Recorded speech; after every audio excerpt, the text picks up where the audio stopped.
Warning. The following review contains a lot of ranting from Linkara concerning the 2011 DC reboot. If you enjoy said reboot, Linkara respects your opinion. However, he dislikes the reboot and wishes to express his displeasure. If that upsets you, you may want to skip the next few weeks worth of episodes. Still, I would not worry. I'm sure Linkara will be fair and balanced about it. The new 52 sucks ass and I frickin' hate it! Roll the theme song!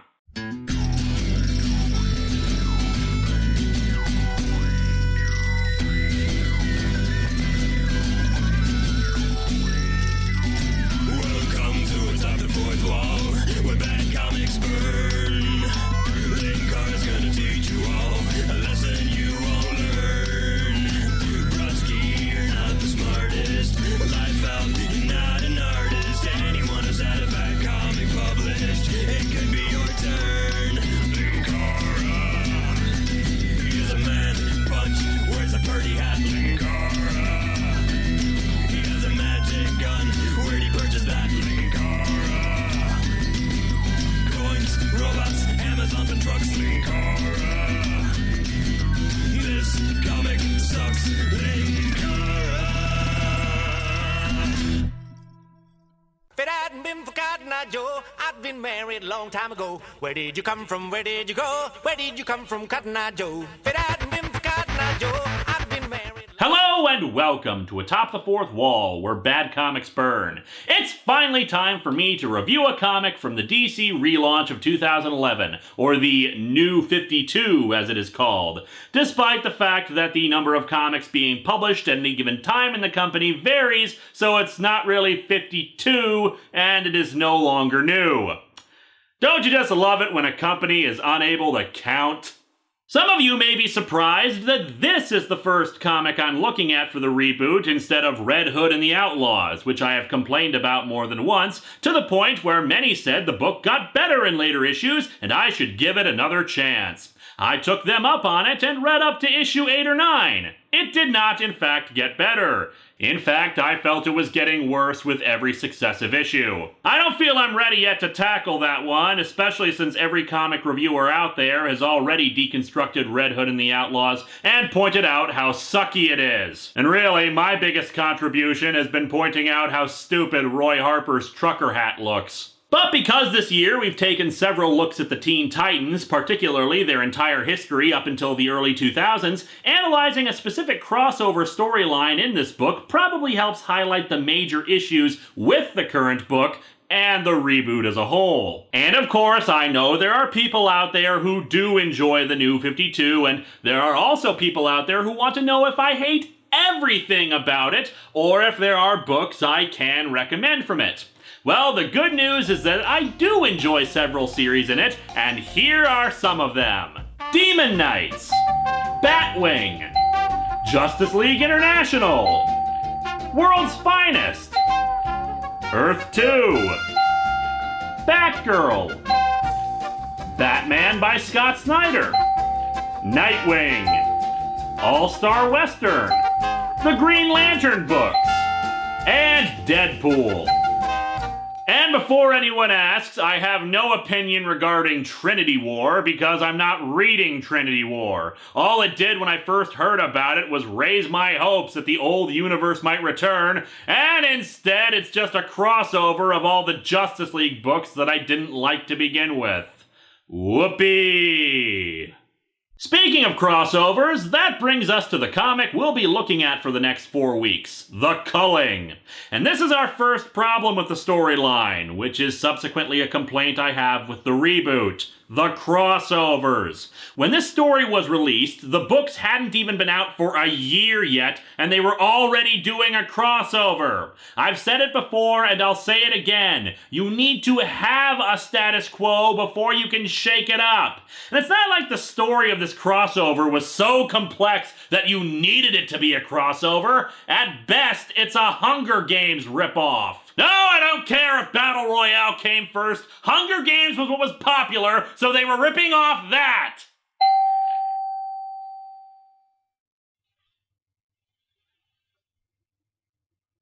This is still still a problem with these books. If you want to attract new readers to comics, making long crossover events that interrupt other storylines is not the way to do it. You can't expect new readers to jump on the crossover bandwagon right away. Give it a year or two. Let the readers get adjusted to the setting and these characters. Then you can do your big crossover event where most of the characters aren't actually involved in most of the action, but they get a temporary sales boost. Sorry. We had a point here, didn't we? Oh. Yeah, as you can tell, I'm a bit opinionated about the state of affairs of my favorite company and my favorite team. I know, a comic fan on the internet who's opinionated. A shocking development, to be sure. Let's talk backstory now, though, to get you primed for this four-parter. You know all that history of the Teen Titans I spent like 2.5 hours yapping about? You can throw it all away. Has nothing to do with this comic. There were no Teen Titans before this group, except for when it was first printed, and there totally were. You know how some businesses have, like, a gift shop in the lobby? DC has a retcon shop. Buy one, get one free on Wednesdays. The problem is that the retcons are sometimes spilling into each other, and you don't know which is which. Here's the basic premise. Red Robin, aka Tim Drake, is hunting after a secret organization called Nowhere, because, as I've stated, secret organizations like their dopey acronyms to sound mysterious when it just makes them look like dorks. Nowhere is hunting down teenage metahumans for some reason and kidnapping them. Robin decides to take them down and recruits a bunch of other teenagers to fight them, including Cassie Sandsmark, who has mystical armor that imbues her with super strength and flight and is called Wonder Girl. Nowhere also has a young clone of Superman named, well, Superboy, that is unleashed to take on Robin, but he instead decides to join up with him.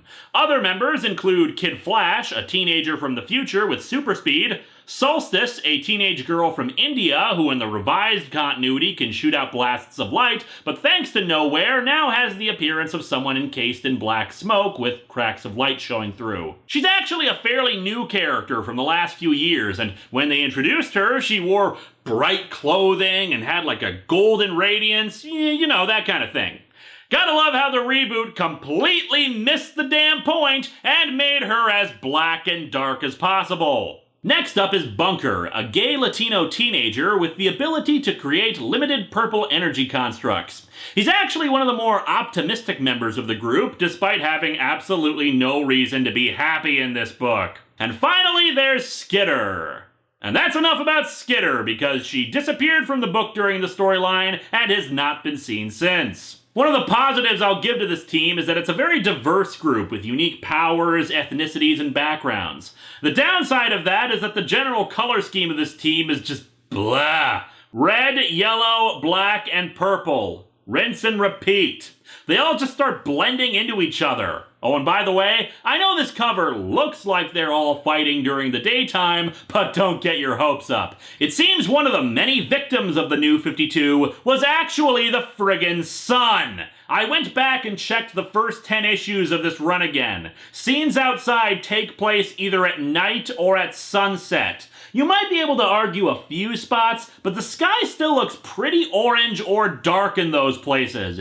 The only time I've seen normal light is on some mysterious island they end up on after this storyline. An island that's apparently shaped like a question mark and doesn't make any sense in the eyes of the Titans. So as far as they know, sunlight is as alien and mysterious to them as it is to the creative team of this book.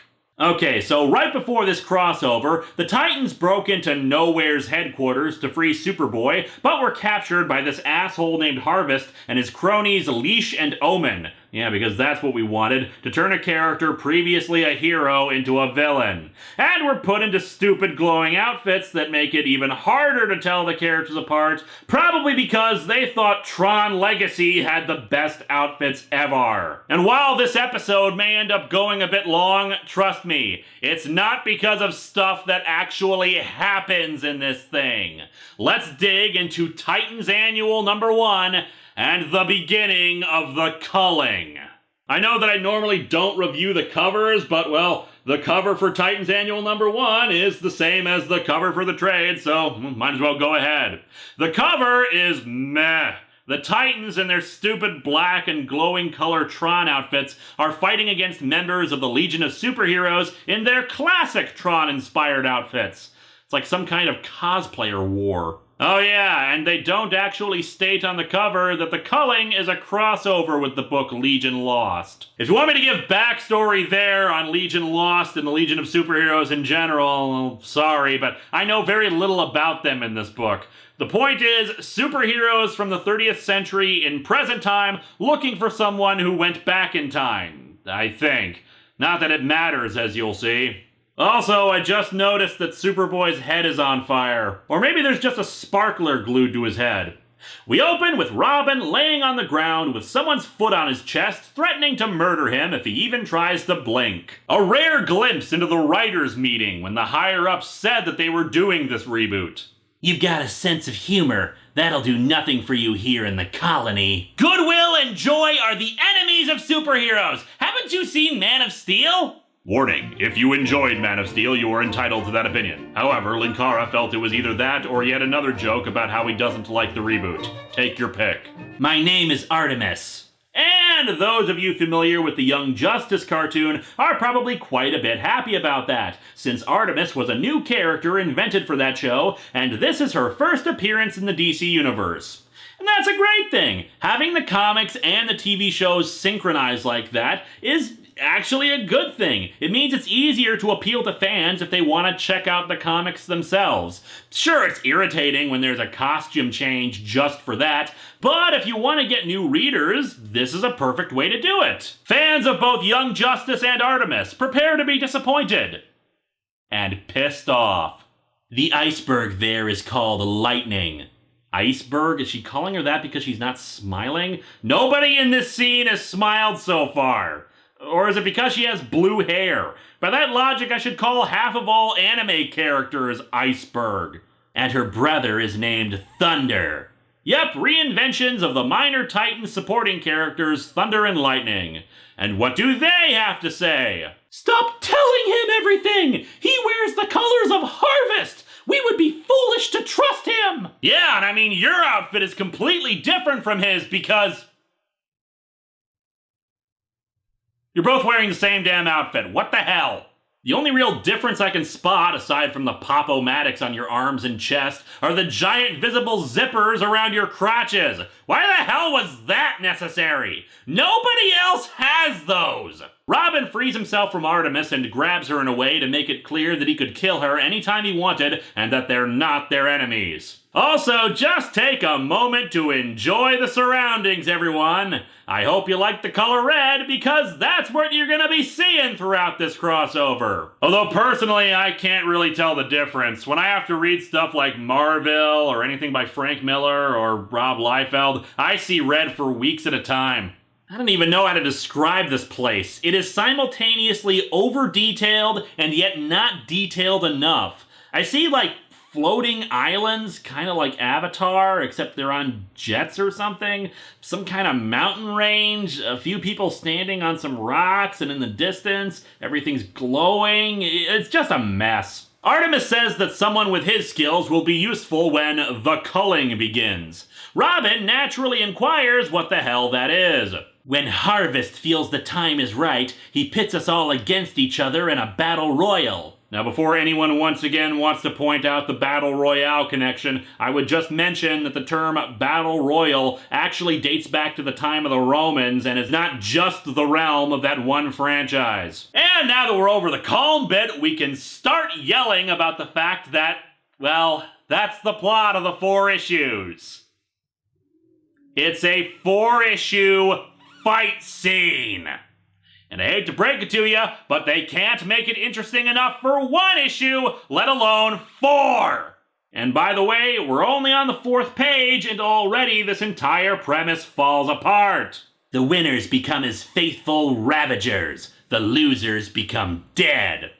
Harvest set up the Nowhere organization, or possibly supplanted it, I can't remember, but I'm sure we'll find out in the following issues, to grab hundreds of metahuman teenagers and force them to fight each other to the death to join his super awesome army of assholes. As we progress through this crossover, we will point out all the ways this premise is stupid, starting with why the hell anyone who wins would want to join up with this jackass. The guy kidnapped you, stuck you in a place where you had to fight and kill to stay alive, and makes you wear stupid clothes sometimes, and then your prize is to be his personal lapdog? Oh, and here's a bit of a kicker. He's kidnapping ordinary people, too. Artemis explains that she was pre-med before she was taken, and she has no powers. Others are infected with some kind of virus that transforms them into metahumans, or at least some kind of mutation? Why? You have actual people with superpowers, so why are you grabbing normal, untrained teenagers?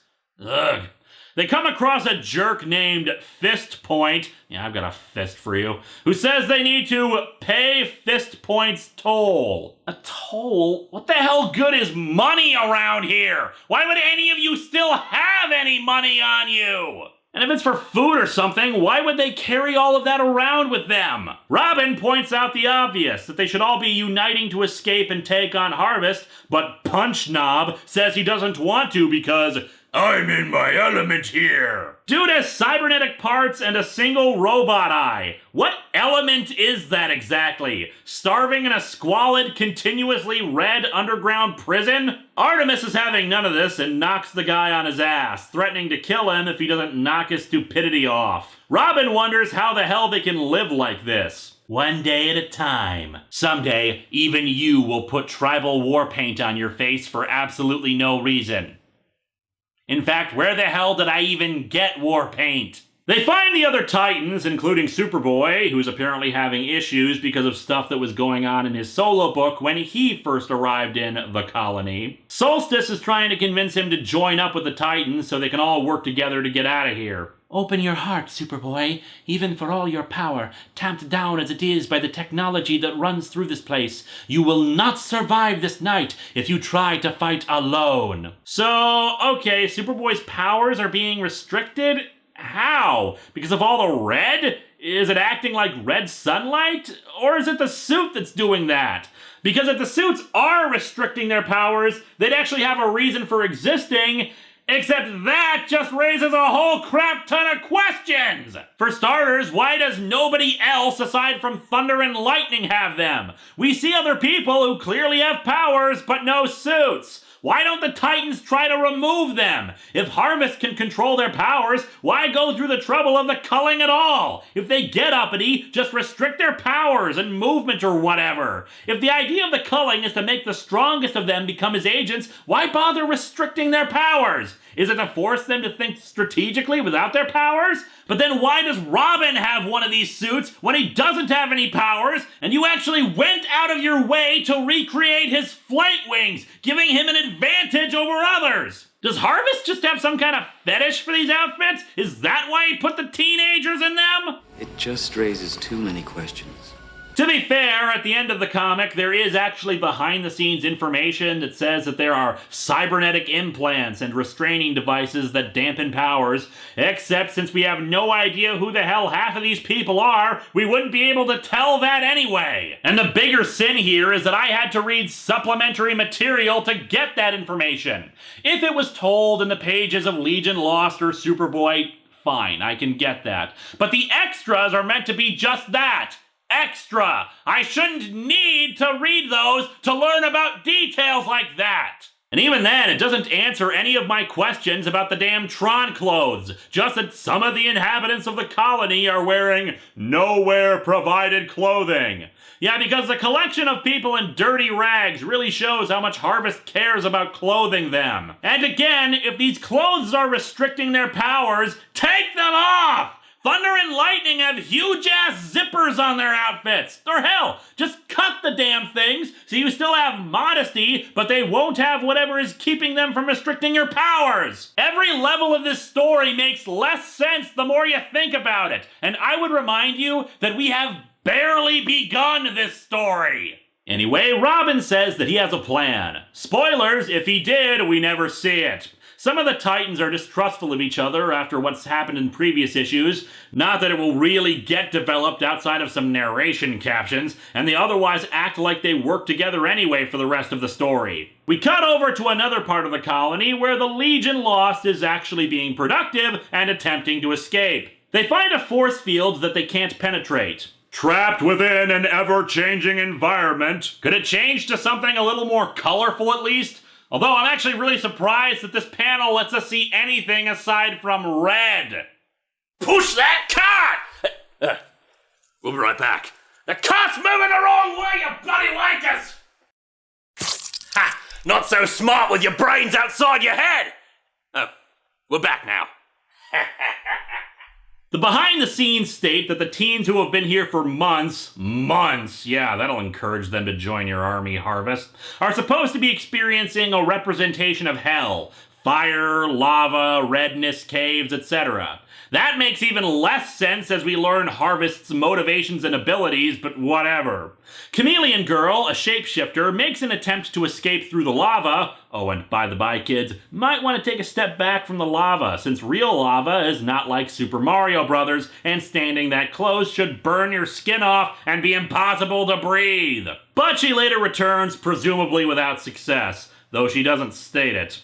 They realize that whatever is keeping them there is using 31st century technology to keep them imprisoned. They also give some exposition about the hypertaxis virus they were hunting down that was infecting people in this time period. Also something from the 31st century. Oh god, viruses from the future? This is that Andromeda Strain miniseries all over again! If it turns out that this virus is sentient, I'm tossing this comic against the wall and making a run for it! We cut to Harvest and his team of wannabes watching the Legion as they talk. No one knows the name he used before he came to call himself Harvest. For the record, though, it was Farmer Steve. He alone knows where he came from. And when. Harvest Eye Joe, where did you come from? Where did you go? Omen, who is wearing some kind of black leather dress with random belts around the hips, a high collar, fishnet top, and seems to have her eyes sewn shut with blood running down them as well as hair blonde with red tips. So basically a goth look for absolutely no reason, says that Harvest shouldn't have put the Legion into the colony without letting her ply her trade on them like she did to the Titans.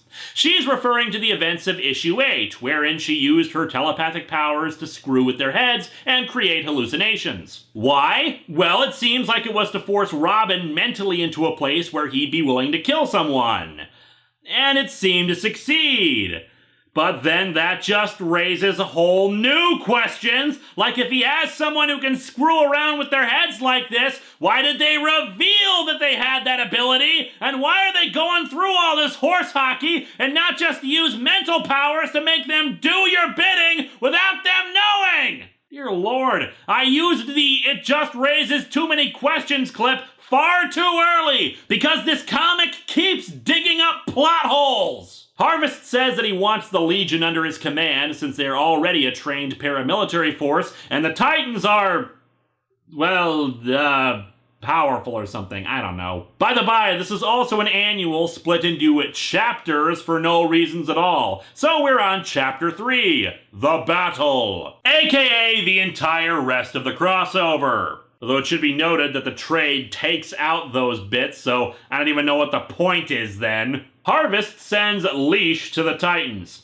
Leash's outfit includes a bandana on his head with random tattered rags moving around like Spider-Man's webbing, shoulder pads, a spiked belt, and some kind of glowing purple ribcage. I imagine the glowing purple ribcage is actually for his light-up action when you press the button on his back. Buy his action figure now, kids! Leash releases purple tendrils that grab the Titans. He is handpicking those of us whom Harvest wants to rest, to cull the weak from the strong. Oh, now I get the title! The tendrils cause immense pain in the Titans as they're grabbed. My transport coils are as painful as they are effective. Transport coils? Your name is Leash. Call them energy leashes or something. In the plus column, all that agony helps you focus on the battle ahead. It's been my experience that pain doesn't really help you focus on anything except, oh god, it hurts. The Titans, along with Lightning for some reason, are all taken, with the exception of Skitter, who was offered a hand by someone off-screen and is never seen again. If there's any plan to use her in future stories, there's still no sign of it. Leash releases the Titans over the Legion, and the two groups instantly decide to fight each other, despite no evidence of either being evil, and the Titans already knowing about how the teenagers are supposed to fight each other to the death. Ravagers, Legion, why is it that metahumans insist on naming themselves? Oh yeah, Cassie in this incarnation has this problem with being called Wonder Girl. I don't get it. It's not funny, it doesn't say anything about her character, it's just frustrating, because it just means that every time someone calls her Wonder Girl, she needs to whine about how she doesn't want people calling her that. Or it makes the others look like assholes because they don't just call her by name. A Legion member named Timberwolf steps up and states that they're from the 31st century, but Cassie just backhands him. Save it for the therapist, furball! Furball? He's got a 5 o'clock shadow. That's the extent of his hairiness as far as I can tell. With any luck, when you wake up, you won't even remember you thought you were some sort of time-traveling mountain lion. Ugh, Cassie... Wolves aren't lions! The fight continues, and Chameleon Girl transforms into some kind of giant dinosaur thing. Why do I keep running into crappy comics lately with dinosaurs in them? And chomps down on Bunker. What Chameleon Girl could not have known is that Miguel Jose Barragan has not been Bunker for very long. He is new to this. And frankly, he's not impressing me so far. So he panics, with surprising results. Said results are him expelling Chameleon Girl away with his powers. That's not particularly surprising, actually. And thank you for that completely unnecessary narration. The writer, Scott Lobdell, is a man who's still very much operating out of the 90s. Instead of letting the characters talk or have their own internal narration that expresses their thoughts or even letting the artwork handle it, the narrator has to say the character development for us. It's stuff like, they know what they mean, blah blah blah blah, exposition about what they mean. Or what we just saw, which was to tell us how he's new and that he panicked. It's like he doesn't trust the artist to tell the story. Mind you, the story so far is people hitting each other, but I'm not sure why that's difficult to convey with pictures. Anyway, after a few more pages of fighting, they realize they're not enemies, and we go back to Harvest's whatever the hell this is. The narration box says it's the Chamber of Harvest, but what does that mean? Look at the background here. Who was the decorator of this place? Yeah, I want my office to be painted black, but with like circuitry painted in blue in random patterns on the walls. Omen points out that neither group is going to kill the other, and Grinny McRobotface here says that they won't until the culling begins. Why? Why would the Titans and the Legion suddenly decide to kill each other when the culling begins? Because you say they will? By the by, Harvest says that the Grinny guy is named Warblade. This comic is so 90s, and yet this came out in 2012! Anyway, here's more of Harvest's brilliant plan. This was only about wearing the two teams down. Wearing them down? Why? Why wouldn't you want them at their best when they're fighting each other to see who was truly best to join your stupid evil organization? Hell, they've already got the advantage of being better trained and better fed and rested than the people who have been in the colony for months. Speaking of, Harvest sure likes taking his sweet-ass time, doesn't he? I also just realized that Leash in a lot of these panels looks very much like the Joker. Pale skin, purple clothes, bright red lips. Why? Harvest orders Leash to actually begin the culling, and he goes into the colony and starts leashing up people, and we discover how it is that he gets them to fight. Leash has the power to send people into a blind fury. And naturally, this once again makes no sense. Why would you want them uncontrolled when they're fighting? Or do you expect to just make your agents pissed off when they do their missions and smash up whatever you want them to grab? Oh, and more former Titans join the fun. We have a Terra and a Beast Boy. Beast Boy is red now. Why? Because green would be too different a color. It's because it's connected to that mythical element, the life web, that was explored in Animal Man and Swamp Thing, that's also called the Red, or whatever. Considering Beast Boy's origin, don't know if it's still the same origin for that matter, that makes absolutely no sense. Don't know what Terra's deal is either. On top of which, I'm not exactly sure why they included the former Titans. The point of the reboot was supposed to allow new readers to jump on, but these names are only significant to people who have actually read the comics before, and they're just pissed off because you changed things that you didn't need to change. And so, dozens of teenagers suddenly teleport over the Titans and the Legion with purple glowing eyes. Garfield Logan is not the most centered person on his best days, but he's also not a snarling beast. Until today! He's also not a natural redhead either. What the hell's your point? But yeah, he transforms into some kind of dinosaur lizard thing, and they start fighting. Gar, please, don't make me kill you! Did everyone in this comic take stupid pills before this began? You don't have to kill him! Just give him enough of a shock to stun him! In fact, you could probably do that for everyone! A nice little shock to the system might get people to calm the hell down and not force everyone to fight! The Legion sees another teen who's infected with the T-virus or whatever and speculate about whether Harvest is responsible for their entire reason being there.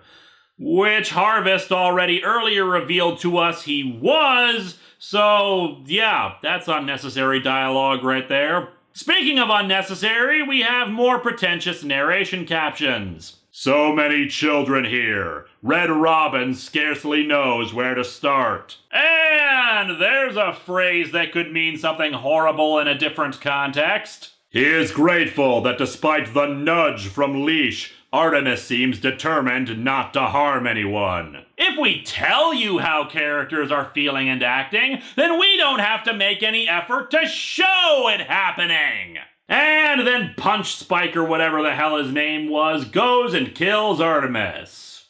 Yeah, not kidding here. They introduced a popular character from the Young Justice TV series in this book, and then killed her off in the same issue. Are you beginning to see why I think the inmates are running the asylum right now at DC? First blood has been spilled. We could really use some paper towels to clean it up. Red Robin is determined to make it the last. He wants to rage against the teenager beneath his boot. But Tim Drake knows ultimately that Fist Point is not responsible. Considering how much of an asshole the guy was beforehand, I think the jury's still out about if it was his fault or not. Harvest made a killer out of this young man, and this young woman paid the price. But she forgot to include the shipping. Harvest, I know you can hear me, you sick sadistic slime! I'm coming for you! We all are! I'm sorry. I'm sorry, woman I've only known for 5 minutes. And now, Chapter 5. Chapter 5. The Net Titans. She wasn't any older than I am. That's why she needs to be avenged. If she had been like 30, I wouldn't have cared. No, if we make this about revenge, we lose focus. Not 10 seconds ago, you were cradling her body in your arms and screaming that you were coming for Harvest. Make up your mind, dude. Bunker notices that Skitter isn't with them, but enough worrying about her. Time for epic 2-page spread posing.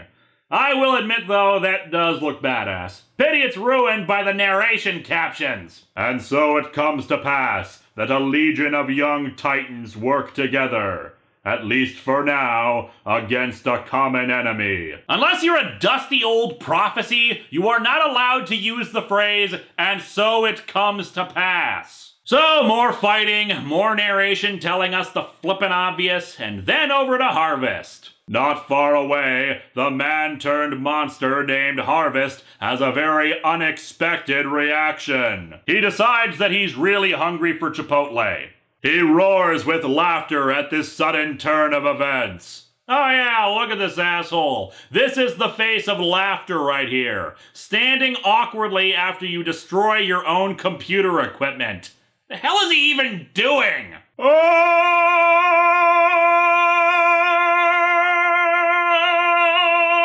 Harvest dispatches his forces to deal with the group, which is now united and are trying to figure out what to do now. So, will you tell us where you are really from? Cause none of us believes you're from the future. Among your teammates are a super speedster, a living bug woman, someone with invisible armor, a clone of Superman, and a guy who can create purple energy constructs. What is so unbelievable about being from the future? The Legion member Tirok says that it's okay, since according to their history banks, the Teen Titans aren't supposed to exist for another 40 years. Man, even in 1,000 years, reboots are still screwing around with the timeline. And so our issue ends with Harvest's forces launching their attack, and it's to be continued in Superboy number 9. Dear Lord, this comic sucks!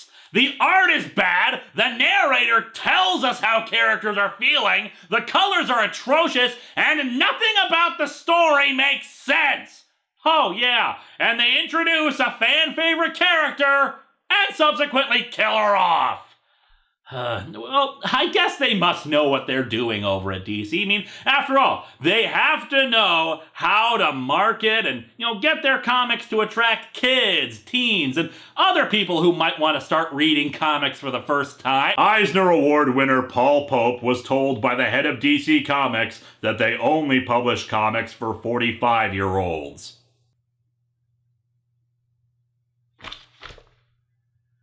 I'll see you next week with Superboy number 9.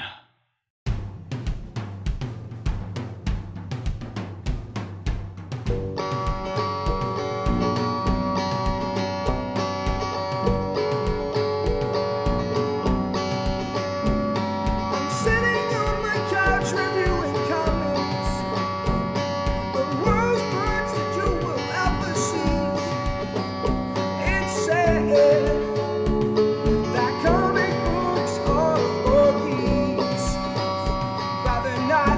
They're for everybody.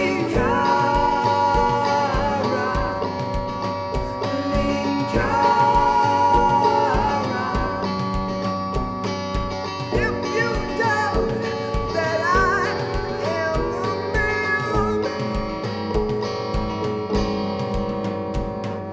I am a man.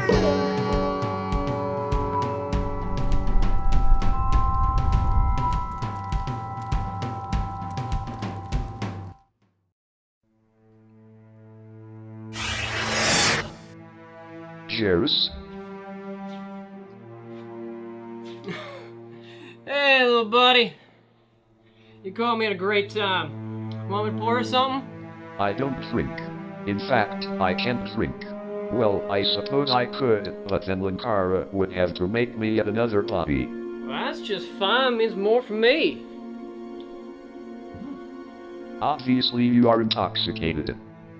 Nah, Blue Bud, I ain't drunk. I ain't done drinking yet. I got to thinking about my wife and all my friends back home. Half gone already? Indeed. I've come for another session with your computer to try to locate your own world. Yeah, go ahead. Keep on looking. Just like you've been looking for the last few months. You ain't found nothing yet.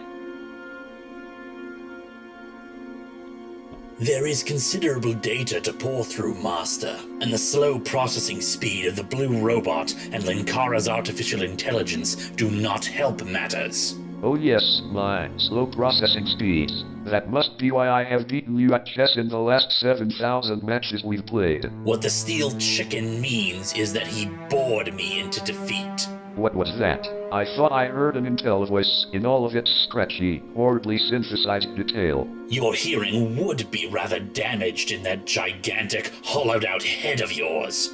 You guys are funny. No, I am funny.